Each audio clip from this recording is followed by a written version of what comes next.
আসসালামু আলাইকুম ওয়া রাহমাতুল্লাহি ওয়া বারাকাতুহু। সবাই কেমন আছেন? আল্লাহর কাছে দোয়া করছি সবাই ভালো সুস্থ আছেন এবং সুস্থ থাকুন। আপনাদের দোয়া আমিও ভালো আছি আলহামদুলিল্লাহ, আল্লাহর কাছে শুকরিয়া। আজকে আমি এই 5টা ডিম নিয়েছি। ডিম 5টি আমি ভেঙে গুলিয়ে নিব। এখানে আমি ডিমের আজকে খাসিয়া রান্না করব। চলুন ডিম কটা আমি আগে ভেঙে নিই। দেখুন, আমি 5টি ডিম এখানে ভেঙে নিয়েছি। এখন আমি এখানে ডিমের মধ্যে, এই ভাঙা ডিমের মধ্যে একটু আমি সামান্য পরিমাণ পাঁচফোড়ন গুঁড়ো দিয়ে দিচ্ছি। বেশি দেওয়া যাবে না, সামান্য একটু দিয়ে দিচ্ছি। পাঁচফোড়ন ভেজে নিয়েছি, ভেজে নিয়ে তারপর আমি গরম করেছি।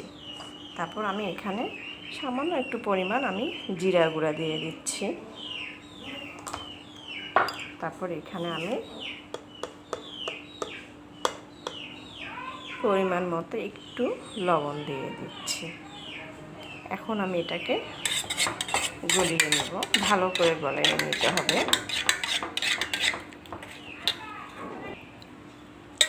এখন এগুলো ডিমের মধ্যে আমি এগুলা গলিয়ে নিয়েছি। এখন আমি এগুলা একটা পলিথিনে ঢেলে নিব। দেখুন, আমি ডিমগুলি আমি ভালো করে ফেটিয়ে নিয়েছি। তারপর আমি এখন পলিথিনে ঢেলে নিয়েছি। এমন একটা পলিথিনে নিতে হবে যেন পলিথিনটা ফুটা না হয়, বাতাস না বের হয়। আপনাদের ভালো করে দেখে নিতে হবে। আমি এখন এটা গরম পানিতে দিয়ে দেব। চলুন গরম পানিতে দেওয়া যাক। পলিথিনের মুখটা এইভাবে বাঁধতে হবে ভালো করে, যেন মুখটা ছুটে না যায়। এই যে এইভাবে দেখুন, এটা এই যে পলিথিন আমি নিয়েছি। এখন এটা আমি গরম পানিতে দিয়ে দেব। চুলাটা অন করে দিচ্ছি। বিসমিল্লাহির রহমানির রহিম। চুলাটা অন করে দিলাম। এখন আমি কড়াইতে পানি নিয়েছি। দেখুন, এই যে পানি। আমি এখন এখানে ডিম গুলিয়ে নিয়েছি পলিথিনে। এখন আমি এটা এখানে ছেড়ে দেব। সমান করে দিতে হবে।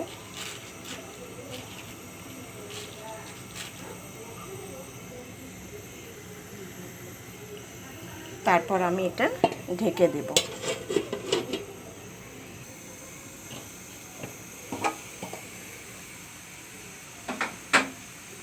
দেখুন, ডিমটা ফুলে কত বড় হয়ে গেছে আর অপূর্বটা দেখার মতো লাগছে। নৌকার মতো ভেসে চলছে। নৌকা যেমন পানিতে ঢেউ আসে চলে, সেরকম দেখেন, মনে হয় যে নৌকা চলছে।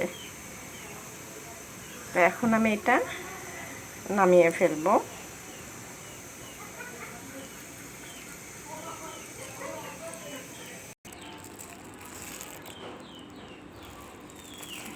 ডিমটা আমি পলিথিন থেকে দেখুন খুলে নিয়েছি। এখন আমি পলিথিনটা ফেলাই দেব।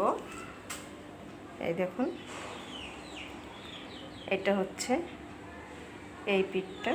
মশলাগুলো যেটা আমি পাঁচফোড়ন দিয়েছি, জিরা গুঁড়া দিয়েছি, লবণ, সেগুলি নিচে জমে গেছে।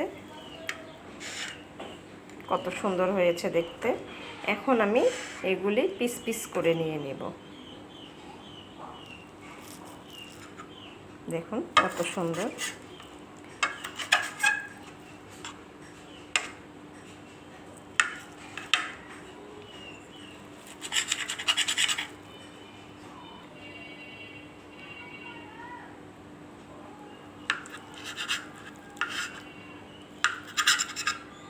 এইভাবে আমি কেটে কেটে নিয়েছি। আপনারাও যখন ডিমের খাসিয়া রান্না করে খাবেন, এইভাবে পিস পিস করে কেটে নেবেন। দেখুন, ডিমের খাসিয়াগুলা কাটানো হয়ে গেছে। খুব সুন্দর পিস হয়েছে।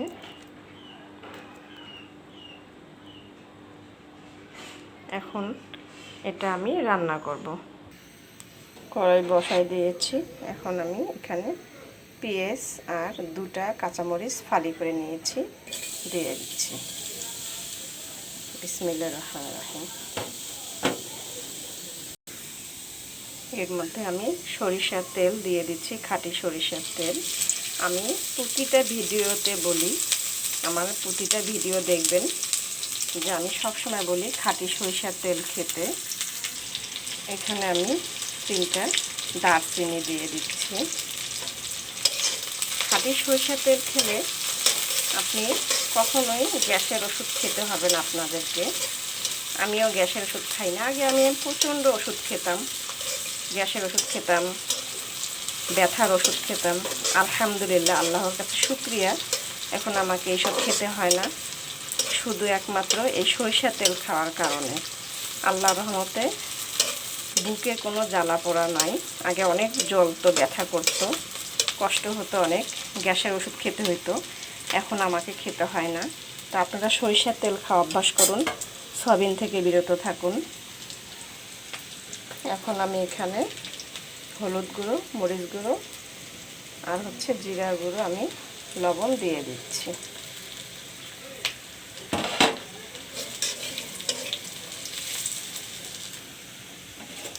আমি সামান্য পরিমাণ একটু পানি দিয়ে দিচ্ছি। একটু ঢেকে দিব মশলাটা কষানোর জন্য।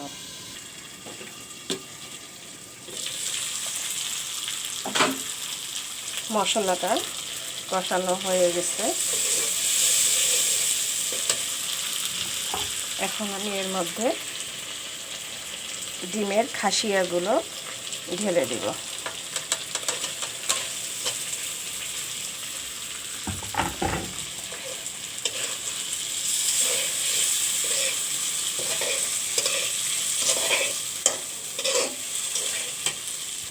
এখানে আমি সামান্য পরিমাণ সামান্য একটু পানি দিতে হবে, বেশি দেওয়ানো যাবে না।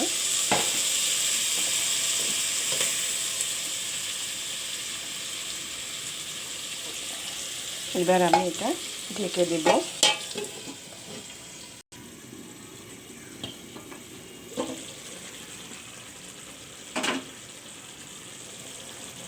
দেখুন, ডিমের খাসিয়া রান্না হয়ে গেছে।